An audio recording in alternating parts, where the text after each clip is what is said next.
Hey guys, welcome back to my channel. तो आज हम स्टार्ट करने वाले हैं मशहूर एडम फैमिली की बेटी और एकदम सीरियल किलर स्टाइल वाली वेंसडे की स्टोरी को, जिसकी वजह से कोई भी उसे स्कूल में पसंद नहीं करता था और सब उसे और उसके भाई को बुली करने की कोशिश करते रहते थे। जैसे ही वेनसडे अपना लॉकर खोलती है तो वो अपने भाई को उसमें बंधा पाती है। अपने भाई के हाथों को खोलती है तो उसे कुछ साइकिक विजन आते हैं और उसे पता चल जाता है कि उसके भाई को कौन परेशान कर रहा है। तो इसलिए उन लड़कों से बदला लेने के लिए वो उनके स्विमिंग पूल में जाकर पिराना छोड़ देती है, जिससे कि उन्हें काफी अच्छा सबक मिल जाता है। और वेंसडे की इस हरकत की वजह से उसे स्कूल से निकाल दिया जाता है। रोज रोज वेंसडे को स्कूल से सस्पेंड किए जाने की वजह से उसके पेरेंट्स फिर उसे नेवर मोर अकेडमी लेकर जाने का फैसला करते हैं, जो कि आउटकास्ट बच्चों का स्कूल है जिन्हें सोसाइटी एक्सेप्ट नहीं करती है और उनमें कुछ सुपर नेचुरल पावर्स होती हैं। वो पूरी तरह से इंसान नहीं होते हैं, जैसे कि mermaid, werewolf, vampire and witches. Wednesday के मॉम डैड भी नेवरमोर एकेडमी में ही मिले थे। वेंसडे वहां पर जाना तो नहीं चाहती थी, लेकिन उसके पास कोई और ऑप्शन ही नहीं था, तो इसलिए उसे मजबूरन जाना पड़ जाता है। वहीं दूसरी तरफ नेवरमोर एकेडमी के पास एक कैंपिंग करते हुए बंदे को एक बड़ा सा क्रीचर आकर मार डालता है। नेवरमोर एकेडमी पहुंचने के बाद वेंसडे और उसके पेरेंट्स जाकर सीधा प्रिंसिपल से मिलते हैं, जो कि वेंसडे के पेरेंट्स के साथ ही नेवरमोर एकेडमी में पढ़ा करती थी, यानी कि वो भी एक आउटकास्ट ही है। जिसके बाद वेंसडे अपनी रूममेट निट से मिलती है और उसने अपने रूम को पूरी तरह से रंग के रखा हुआ था, क्योंकि उसे कलर्स बहुत ज्यादा पसंद थे। जो कि half human and half wolf है, लेकिन वो पूरी तरह से वुल्फ में कभी भी ट्रांसफॉर्म नहीं हो पाई है। लेकिन वेंसडे तो उसके बिल्कुल ही ऑपोजिट थी और उसे तो कलर बिल्कुल पसंद नहीं थे। She is a colourless girl. ये सब कुछ देखकर वेंसडे के फादर उस पे हंसते हुए कहते हैं कि ये तो मेरी बेटी के साथ में रह ही नहीं पाएगी, क्योंकि मेरी बेटी तो एक जिंदा लाश है। निट वेंसडे को पूरा स्कूल टूर करवा रही होती है, जहाँ पे उसकी मॉम, डैड और उसका भाई उसे छोड़कर वहाँ से जा रहे होते हैं और उसकी मॉम उसे एक लॉकेट भी देती है। ये लॉकेट बहुत ही ज्यादा इंपॉर्टेंट होने वाला है, तो इसलिए आप इसे याद जरूर रखिएगा। वेंसडे की मॉम उसे कहती है कि अब तुम यहाँ से भाग नहीं पाओगी, लेकिन वेंसडे उससे कहती है कि आप देखिएगा, मैं बहुत ही जल्द यहाँ से भाग जाऊंगी। जाते हुए वेंसडे के डैड वेंसडे पे नजर रखने के लिए एक बहुत ही अजीब और डरावना सा हाथ, जिसका नाम थिंग्स है, वो उसके लिए छोड़ देते हैं। वहीं दूसरी तरफ जंगल में शेरिफ को उस टूरिस्ट के बॉडी पार्ट्स मिलते हैं, जिन्हें कि इस मॉन्स्टर ने खाया हुआ था, लेकिन वो उसे बियर अटैक बताकर इस केस को बंद कर देती हैं। शेरिफ बहुत ही अच्छी तरह से जानते थे कि इसका कुछ न कुछ कनेक्शन तो नेवरमोर एकेडमी से है ही, क्योंकि वहां पर ऐसा अक्सर होता रहता था। लेकिन स्टिल वो उसे क्यों छुपा रहे थे, ये तो हमें आगे पता चल ही जाएगा। वहीं दूसरी तरफ वेंसडे और निट के बीच में झगड़ा चल रहा होता है, क्योंकि निट वेंसडे के साथ में मस्ती करने के लिए कहती है, लेकिन वेंसडे तो एक इमोशनलेस लड़की है और उसे ये सब बिल्कुल भी पसंद नहीं था। जहाँ पर तभी उनकी डो टीचर थॉरल पहुंच जाती है और वो वेनसडे को एक ब्लैक रोज देकर उसका वेलकम करती है। जिसके बाद जब वेंसडे जा रही होती है और थिंग उसे छुप छुप कर देख रहा था, तो उसके ऊपर एक अचानक से एक स्टैचू गिरने वाला होता है, लेकिन जेवियर नाम का एक आउटकास्ट उसे बचा लेता है। जैसे ही वेनसडे को होश आता है, वो उसे थैंक्स बोलने की बजाय उसी पर अपना एटीट्यूड झाड़ते हुए कहती है कि तुमने मेरी एक अच्छी मौत को टाल दिया, ये तुमने अच्छा नहीं किया। पर जेवियर भी मुस्कुराते हुए कहता है कि मैंने सिर्फ अपना कर्ज उतारा है, क्योंकि एक बार बचपन में तुमने भी मेरी जान बचाई थी। हम दोनों पहले भी मिल चुके हैं, जब मेरी ग्रैंड मॉम के फ्यूनरल पे तुम अपनी ग्रैंड मॉम के साथ में आई थी, यानी कि इन दोनों के ही आपस में फैमिली टर्म्स थे। जिसके बाद वेंसडे को अपने बेड पर थिंग मिलता है और वो उसे पकड़ लेती है, उसे काफी ज्यादा धमकाने लग जाती है, कहती है कि अगर तुमने मेरा साथ नहीं दिया तो मैं तुम्हारा बहुत ही बुरा हाल करूंगी। बेचारे थिंग्स के पास कोई और ऑप्शन ही नहीं था, तो इसलिए वो नेवरमोर एकेडमी से वेंसडे के भागने में हेल्प करने के लिए मान जाता है। नेक्स्ट डे जब प्रिंसिपल वेंसडे को एक साइकेट्रिस्ट के पास थेरेपी के लिए लेकर जाती है, तो वो वहाँ से रेस्ट रूम का बहाना करके थिंग की हेल्प से भाग जाती है। भागते हुए वहां पर वो एक आदमी से टकरा जाती है, जिसकी मौत के विजन्स भी उसे आते हैं, लेकिन प्रिंसिपल उसे ना देख ले और इसलिए वो वहां से बिना कुछ कहे भागकर एक रेस्टोरेंट में पहुंच जाती हैं, जहां वो टायलर नाम के लड़के से मिलती है और उसकी कॉफी मशीन ठीक करने के बदले वो उसे बर्लिंगटन स्टेशन छोड़ने के लिए कहती है। जैसे ही वो वहां पर बैठकर टायलर की शिफ्ट खत्म होने का वेट कर रही होती है, तो वहां पर कुछ टाउन के बच्चे आते हैं, जो कि उसके नेवरमोर एकेडमी का बैच देकर उसे बहुत ज्यादा परेशान करने लग जाते हैं। लेकिन वेंसडे सबको बहुत ही अच्छी तरह से सबक सिखाने लग जाती है। जिसके बाद शरीफ वहां पर आते हैं, जो कि कोई और नहीं बल्कि टायलर के फादर ही हैं। वो सबको रोकते हैं, जहाँ पर प्रिंसिपल पहुंच जाती है और ये जानने के बाद कि वेंसडे गॉम्स की बेटी है, तो शरीफ उसे बताते हैं कि तुम्हारे फादर के ऊपर मर्डर के चार्जेस है और इसलिए मैं तुम्हारे ऊपर भी नजर रखूंगा। वापस से अपने रूम में आने के बाद वेंसडे बहुत ही गुस्से में वायलिन बजा रही होती है, लेकिन उसकी ये धुन प्रिंसिपल के साथ साथ बाकी बच्चों को भी बहुत ज्यादा प्यारी लगती है। जहाँ पर निड आके उससे थिंग्स के बारे में पूछती है और वो उसे थिंग्स के बारे में सब कुछ बता देती है। साथ ही वो उसे अपने स्पेशल पेट स्कॉर्पियो के बारे में भी बताती है, जिसे कि कुछ बच्चों ने बुली करके उसके सामने ही मार दिया था, जिसके बाद से वो बहुत ही ज्यादा इमोशनलेस हो गई और अब कोई भी उसकी वीकनेस का कभी फायदा नहीं उठा सकता। वहीं दूसरी तरफ थिंग्स टायलर के घर पहुंच जाता है और उसे देखकर टायलर बहुत ही बुरी तरह से डर जाता है और उसे मारने लगता है, लेकिन फिर थिंग उसे समझाता है कि उसे वेडनेसडे ने भेजा है। साथ ही उसके ऊपर उसका फोन नंबर भी लिखा होता है, जिस पर कॉल करने के बाद वेडनेसडे उसे बताती है कि आज रात में होने वाले हार्वेस्ट फेस्टिवल के बाद वेडनेसडे को नेवरमोर अकेडमी से भागना है, जिसमें टायलर को उसकी हेल्प करनी है और इसके लिए टायलर भी मान जाता है। जिसके बाद टायलर फंक्शन में वेडनेसडे को उसके फादर का मर्डर केस फाइल देता है, जो कि उसने अपने फादर के ऑफिस से चुरा लिया था। वो लोग वहां से भाग ही रहे होते हैं, लेकिन तभी वेडनेसडे की टक्कर रेवन नाम के एक बंदे से हो जाती है और वेडनेसडे को पता चल जाता है कि वो मरने ही वाला है, तो इसलिए वो वॉर्न करने के लिए उसके पीछे भागने लग जाती है। रेवन जंगल जा रहा होता है तो वेडनेसडे भी वहां पर पहुंच जाती है। रेवन उसे अपनी सुपरनेचुरल पावर से पेड़ पर टांगते हुए कहता है कि नेवरमोर अकेडमी की तबाही की वजह कोई और नहीं बल्कि तुम ही बनने वाली हो। ये सुनने के बाद तो वेडनेसडे काफी ज्यादा शॉक होती है, जहाँ पर वो उसे एक जर्नल की पिक्चर दिखाता है जो कि उसकी मॉम ने ही लिखी थी और उसे बताया था कि इस लड़की को तुम्हें हर हाल में रोकना होगा, और फिर वो मर गई थी। यानी कि जो स्टैचू वेडनेसडे के ऊपर गिरा था वो भी रेवन ने ही गिराया था, और उसके बाद तो बस उसे मारने ही वाला होता है, लेकिन तभी एक मॉन्स्टर आकर उसे खा लेता है और वेडनेसडे की जान बचा लेता है। जिसके बाद वेडनेसडे उस पिक्चर को उठाकर अपने रूम में आ जाती है और वहां से भागने का प्लान वो कर देती है कैंसिल, क्योंकि उसके दिमाग में बहुत सारे क्वेश्चंस चल रहे थे कि आखिर वो नेवरमोर अकेडमी की बर्बादी का कारण कैसे बन सकती है, और ये बात रेवन की मॉम को 25 साल पहले ही कैसे पता चल गई, जो कि उन्होंने ये पिक्चर बनाई है और इस पिक्चर में वेडनेसडे ही खड़ी हुई है। वहीं दूसरी तरफ शेरिफ को वेडनेसडे की बताई हुई जगह पर ना तो कोई मॉन्स्टर मिलता है और ना ही रेवन की डेड बॉडी मिलती है। वेडनेसडे शेरिफ को समझाने की बहुत कोशिश करती है कि जंगल में कोई मॉन्स्टर है जो कि सबको मार रहा है, लेकिन उसकी बातों पर तो कोई यकीन ही नहीं करता क्योंकि उसके पास कोई सबूत नहीं था। जहाँ पर तभी रेवन, जिसे वेडनेसडे के सामने उस मॉन्स्टर ने बहुत ही बेरहमी से मार दिया था, वो जिंदा सबके सामने आ जाता है, जिसकी वजह से ये केस भी क्लोज हो जाता है। रेवन को बिना किसी वजह के स्कूल से निकाला जा रहा था, तो इसलिए वेडनेसडे थिंग्स को उसके पीछे उसका पीछा करने के लिए भेज देती है। जिसके बाद प्रिंसिपल वेडनेसडे को अपने रूम में बुलाकर कहती है कि वेडनेसडे के पास सेम वैसे ही फ्यूचर विजन देखने की पावर है जैसे कि उसकी मॉम के पास है, लेकिन इस पावर को कंट्रोल करने का तरीका उसे अपनी मॉम से सीखना होगा, क्योंकि ये हमेशा सही नहीं हो सकते हैं। वेडनेसडे का माइंड डाइवर्ट करने के लिए प्रिंसिपल फिर उसे एक्स्ट्रा करिकुलर एक्टिविटीज के लिए भेज देती है, जहाँ पर उसे बी कीपिंग क्लब में यॉकेट नाम का सिर्फ एक ही स्टूडेंट मिलता है। वहीं दूसरी तरफ थिंग जब रेवन का पीछा कर रहा होता है तब वो देखता है कि अचानक से रेवन ओल्ड मैन में और उसके बाद वो सीधा प्रिंसिपल में बदल जाता है।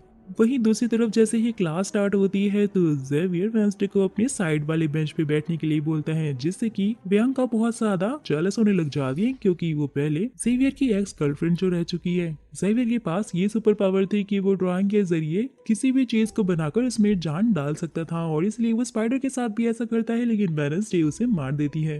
वेडनेसडे और बियांका के बीच में बहस होने लग जाती है, क्योंकि वो दोनों ही एक दूसरे को टक्कर दे सकते थे। जिसके बाद वेडनेसडे क्राइम सीन पर जाती है, जहाँ पर उसे रेवन का चश्मा मिलता है और जिसे टच करते ही उसे कुछ विजन्स आते हैं, जिससे कि उसे पता चल जाता है कि रेवन की लड़ाई जेवियर के साथ में होती रहती थी, क्योंकि वो उसका रूममेट जो था, और साथ ही उसे उस बुक के बारे में भी पता चल जाता है जिसमें से रेवन ने वो पेपर फाड़ा था, जिसे ढूंढने के लिए वेडनेसडे सीधा लाइब्रेरी पहुंच जाती है, लेकिन वो बुक वहाँ पर उसे मिलती ही नहीं है। जहाँ पर थ्रोहिल भी पहुंच जाती है और फिर वेडनेसडे उससे वहां पर बहाना बनाकर भाग जाती है और सीधा पहुंचती है जेवियर के रूम में, और वहां पर कोई सबूत होने लग जाती है, क्योंकि रेवन जेवियर का रूममेट जो था। जैसे ही जेवियर और बियांका रूम में आते हैं तो वो थिंग्स के साथ में उसके बेड के नीचे छुप जाती है, उसकी सारी बातें सुन लेती है। बियांका जेवियर से पैचअप करना चाहती थी, लेकिन जेवियर को उसके ऊपर बहुत ज्यादा गुस्सा था, क्योंकि उसने अपनी सुपरनैचुरल पावर का यूज करके जेवियर को अपने वश में करके रखा हुआ था। जिसके बाद जेवियर ने बियांका से ब्रेकअप कर लिया था, लेकिन अब वेडनेसडे की तरफ जेवियर का बढ़ता हुआ इंटरेस्ट देखकर वो काफी ज्यादा जेलस होने लग गई है।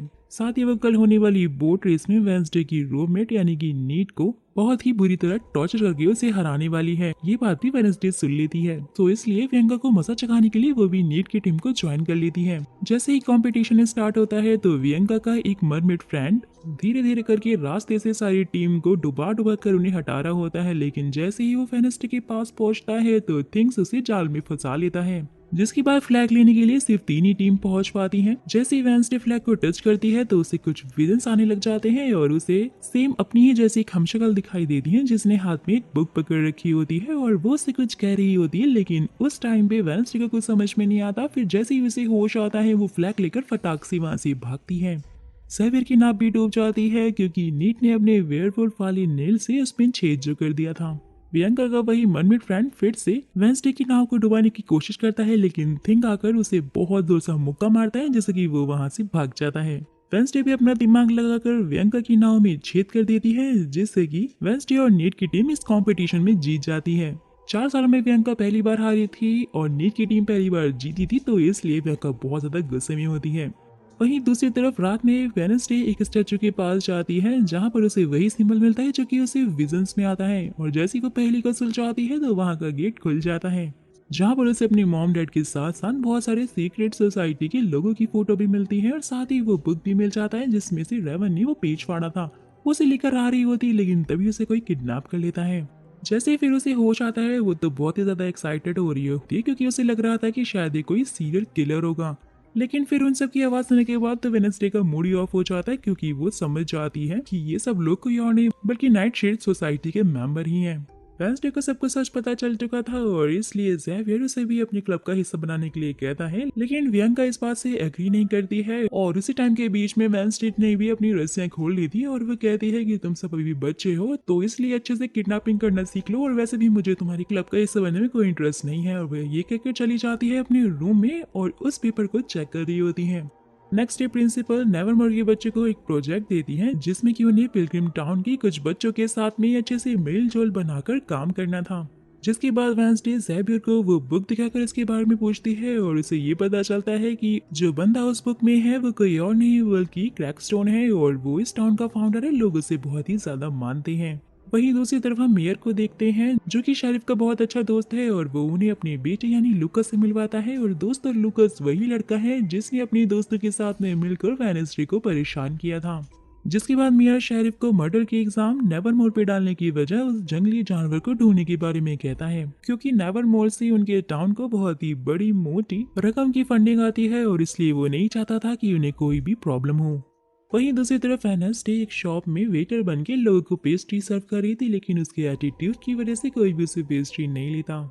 लूकस और उसके फ्रेंड्स भी नहीं मानते हैं और वो यूगन को परेशान करने लग जाते हैं जब भी वेडनेसडे आती है जो कि उनको बहुत ही अच्छा सबक सिखाती है। जिसके बाद वो यूगन को भी अपने साथ में क्रैकस्टोन के मीटिंग हाउस में ले जाती क्योंकि वो उनके बारे में और जानना चाहती थी, जहाँ पर उसे क्रैकस्टोन की बहुत सारी चीजें मिलती हैं। साथ ही वो पेंटिंग दिखाई देती है जिसमें कि उसे वही लड़की दिखती है जो कि उसके विजन में आई थी। साथ ही उसकी बुक भी वहीं पर रखी हुई थी, लेकिन जैसे ही वो उसे खोल के देखती है वो बुक तो नकली थी यानी कि पूरी तरह से खाली थी। जहाँ पर तभी मीटिंग हाउस की स्टाफ आकर उसे बताती है कि ये क्रैकस्टोन का असली मीटिंग हाउस नहीं है और जो बुक वो ढूंढ रही है वो भी चोरी हो चुकी है।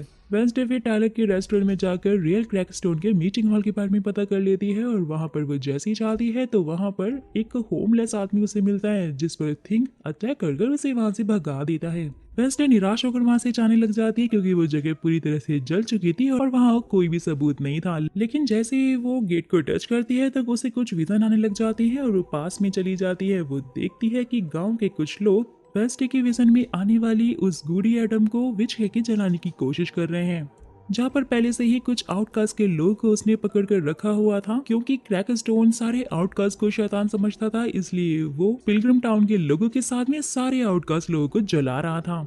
जहाँ पर गूडी एडम अपनी मॉम को छुड़ाने की बहुत कोशिश करती है, लेकिन उन सबके हाथ जमीन से बंधे हुए थे और इसलिए वो उन्हें नहीं छुड़ा पाती है। उसकी माँ गूडी एडम को बेसमेंट के जरिए वहाँ से भगा देती है, जो कि जाकर सीधा वेडनेसडे से मिलती है और उसे कहती है कि क्रैकस्टोन तब तक नहीं रुकने वाला जब तक कि वो सारे आउटकास्ट को तबाह करके उन्हें मार नहीं देता। साथ ही वेडनेसडे को ये भी पता चल जाता है कि गूडी एडम को ये और नहीं बल्कि उसकी 400 साल पुरानी पूर्वज है। जिसके बाद वेडनेसडे का विजन फिनिश हो जाता है और उसे होश आता है तो उसे वहां पर वही मॉन्स्टर दिखाई देता है, जिसका पीछा करने के बाद उसे ये पता चलता है कि वो मॉन्स्टर असल में कोई और नहीं बल्कि एक ह्यूमन है क्योंकि उसके पैरों के निशान धीरे धीरे ह्यूमन में कन्वर्ट हो गए थे। जहाँ पर तभी अचानक से ज़ेवियर पहुंच जाता है और जैसे ही वेडनेसडे उसे वो फुटप्रिंट दिखा रही होती है तो बारिश की वजह से वो गायब हो जाती हैं। नेक्स्ट डे टाउन में क्रैकस्टोन की एक बड़ी सी मूर्ति की स्थापना होने वाली थी क्योंकि वहाँ के लोग उसे एक फ्रीडम फाइटर जो समझते थे। लेकिन वेंसडे थिंग्स के साथ मिलकर बहुत ही प्लानिंग प्लॉटिंग करके उस मूर्ति को ही ब्लास्ट कर देती है, जिससे कि सब लोग वहां से डरकर भाग जाते हैं। लेकिन वेंसडे वहीं बैठी होकर मुस्कुरा रही थी क्योंकि वो चाहती थी कि लोगों को हिस्ट्री याद रहनी चाहिए और वो फिर से आउटकास्ट के लोगों को अपना दुश्मन ना समझे। वहीं दूसरी तरफ हम उस मीटिंग हॉल के होमलेस आदमी को देखते हैं जहाँ पर मॉन्स्टर पहुंचकर उसे मार डालता है, लेकिन उसकी पिक्चर उसके कैमरे में कैद हो जाती है। वहीं वेंसडे और थिंग्स मॉर्ग हाउस में पहुंच जाते हैं उस होमलेस आदमी के जख्मों को चेक करने के लिए। वो सारी रिकॉर्डिंग कर रही होती है। थिंग्स सारे के सारे डॉक्यूमेंट्स को प्रिपेयर करने में लगा हुआ होता है, जहाँ पर तभी डॉक्टर और शेरिफ पहुंच जाते हैं। डॉक्टर और शेरिफ की बातों से वेनेसडे को भी पता चल जाता है कि कोई तो है जो कि मरे हुए लोगों के बॉडी पार्ट्स को काट काट कर रख रहा है। डॉक्टर जब वहां से जा रहे होते हैं तो वो देखते हैं कि एक बॉक्स खुला हुआ है। जैसे ही उसे बाहर निकालते हैं तो वेनेसडे उसमें होती है और वो सोचते हैं कि ये तो एक लाश है, इसलिए उसे वापस बंद करके चले जाते हैं। जिसके बाद थिंग आता है और वेनेसडे को वहां से बाहर निकालता है। लेकिन वेनेसडे को देखकर तो यही लग रहा था कि उसे उस मॉर्ग बॉक्स में कुछ ज्यादा ही मजा आ रहा था। नेक्स्ट जब वो लोग क्लास में होते हैं तो वेंसडे ज़ेवियर की नेक पर मॉन्स्टर के एक पंजों का निशान देखती है, तो इसलिए उसके ऊपर उसे शक होता है। वो उसका पीछा करते हुए एक पुराने से घर में पहुंचती है और वहां पे उसे उस मॉन्स्टर के बहुत सारे स्केचेस मिलते हैं, जिनमें से कुछ स्केचेस ले जाके वो शेरिफ को दे देती है। लेकिन वो उन्हें ये नहीं बताती कि ये ज़ेवियर के हैं। शेरिफ को वेनसडे की बातें फिर से बचकान लगने लग जाती है और वो उसे कहता है कि इसके लिए तुम्हें पक्के सबूत चाहिए, हम किसी को ऐसे ही अरेस्ट नहीं कर सकते हैं। जिसके बाद वेनेसडे अपनी सारी रिसर्च का सामान लेकर जाती है और यूगेन के बी हाउस में जाकर सजा देती है, जिनमें से एक स्केच को देखने के बाद यूगेन फिर उसे केव में लेकर जाता है, जहाँ पे उन्हें एक हथकड़ी, बहुत सारी स्कल और एक नाखून भी मिलता है। जिसके बाद वो ज़ेवियर के उसी कैबिन में पहुंच जाती है जहाँ पे उसकी पेंटिंग रखी होती है, जहाँ से वो उसका खून लगा हुआ क्लोथ लेकर जा रही होती। लेकिन तभी ज़ेवियर वहाँ पे पहुंच जाता है, जो कि ये जानने पर बहुत ज्यादा अपसेट हो जाता है कि वेंसडे उसे ही मॉन्स्टर समझ रही है। जहाँ पर फाइनली वो उसे बताता है कि ये मॉन्स्टर बहुत टाइम से उसके सपने में आ रहा है और इसलिए वो उसकी ये पेंटिंग ड्रॉ करने लग गया। लेकिन एक दिन उसने अपनी सुपर पावर पे कंट्रोल खो दिया, जिससे कि उस पेंटिंग में जान आ गई और उस मॉन्स्टर ने इस पर हमला कर दिया। लेकिन वेंसडे को उसकी बातों पर यकीन नहीं था, तो इसलिए ज़ेवियर फिर उसे वहां से जाने के लिए कहता है, जहाँ से निकलकर वेंसडे सीधा पहुंच जाती है शेरिफ के पास और वहां पर वो नाखून और ज़ेवियर के उस खून लगे कपड़े को शेरिफ को देकर कहती है कि हमें इसका डीएनए टेस्ट कराना चाहिए ताकि हम मॉन्स्टर तक पहुंच सके। जिसके बाद वेंसडे और योगेन रात के टाइम उस मॉन्स्टर को पकड़ने के लिए उसके केव में जाने के लिए प्लानिंग कर रहे होते हैं, वो जा रहे होते हैं। लेकिन तभी वहां पर टायलर पहुंच जाता है, जिसे थिंग्स ने आज रात में होने वाली वेलकम पार्टी के लिए वेंसडे की डेट के रूप में बुलाया था। वेंसडे भी कहीं ना कहीं टायलर को बहुत ज्यादा पसंद करती थी, तो इसलिए वो टायलर को पार्टी में चलने के लिए मना नहीं कर पाती है और आज रात में मॉन्स्टर को पकड़ने के लिए जाने वाला प्लान वो कैंसिल कर देती है। साथ ही वो योगेन को भी जाने के लिए मना करती है। जिसके बाद जैसी पार्टी स्टार्ट होती है तो वहाँ पे वेंसडे टायलर के साथ में आई हुई होती है, जिसे देख के ज़ेवियर को बिल्कुल भी अच्छा नहीं लग रहा था, उसे काफी जेलसी फील हो रही थी। और वहीं दूसरी तरफ हम योगेन को देखते हैं, जो कि उस केव में अकेले ही चला जाता है वेंसडे के मना करने के बाद भी। लेकिन जैसे ही वो जा रहा होता है, जहाँ वो देखता है कि कोई आया है और उस केव में ब्लास्ट करके भाग गया है, जिससे कि उन्हें कोई भी सबूत उस मॉन्स्टर के खिलाफ ना मिल सके। वहीं दूसरी तरफ पार्टी में अपना बदला लेने के लिए लुकस अपनी दोस्तों के साथ में आता है और नकली ब्लड रेन को करके वहां से भाग जाता है, जिससे कि सब लोग उसे रियल ब्लड समझ लेते हैं और वहां से भाग जाते हैं। जहां पर तभी वेंसडे को योगेन का विजन आता है और वो देखती है कि मॉन्स्टर ने उस पर अटैक किया है। वो फटाक से जंगल की तरफ उसे बचाने के लिए भागती है, जहाँ पर सच में मॉन्स्टर ने योगेन पर अटैक किया हुआ था, वो उसे मार नहीं जा रहा था। लेकिन तभी वेंसडे पहुंच जाती है, जिसे देखकर वो मॉन्स्टर वहां से दुम दबा के भाग जाता है। जहाँ पर थ्रोविल भी वेंसडे का पीछा कर रही होती है और वो भी उसके पास पहुंच जाती है। सो गाइस, यहीं पर इन एपिसोड का द एंड हो जाता है।